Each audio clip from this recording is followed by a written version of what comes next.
যে শিক্ষকদের উপর হামলা বা যে ঘটনা ঘটছে কি বলবেন? দেখুন, এটা তো অনভিপ্রেত, এটা হওয়া উচিত না। এটা আন্ডার এনি সার্কামস্টান্স আজকে যাদের সঙ্গে এই ঘটনাটা ঘটেছে, ইট ইজ ভেরি আনফর্চুনেট।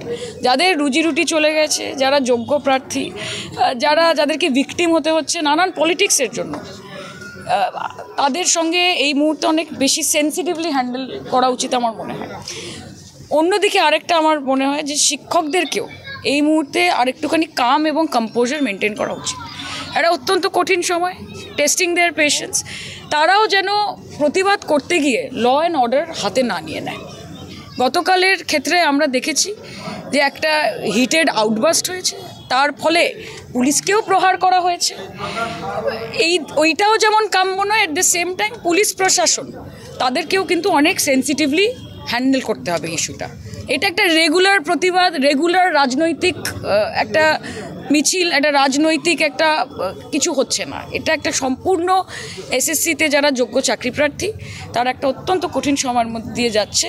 স্বর্গতভাবে প্রত্যেকটি মানুষকে, প্রশাসনকে তাদের পাশে থাকতে হবে। এবং আমাদের মাননীয় মুখ্যমন্ত্রী অত্যন্ত মানবিক, sensitive. I am sure that she has taken cognisance এবং everything is going to be under control.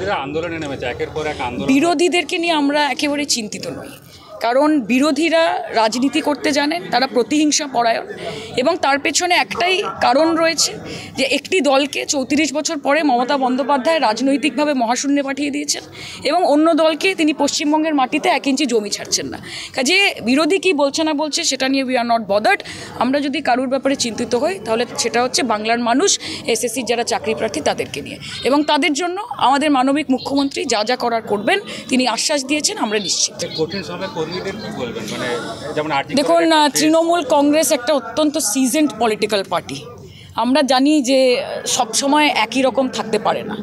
জয়ের আনন্দ যেখানে থাকে, অ্যাট দ্য সেম টাইম এরকম চ্যালেঞ্জের মুখোমুখিও দলকে হতে হবে। আমরা ঐক্যবদ্ধ রয়েছি। আজকেও আপনারা দেখছেন সাংগঠনিক মিটিং হচ্ছে, এমএলএ ম্যাডাম পাশে দাঁড়িয়ে আছেন।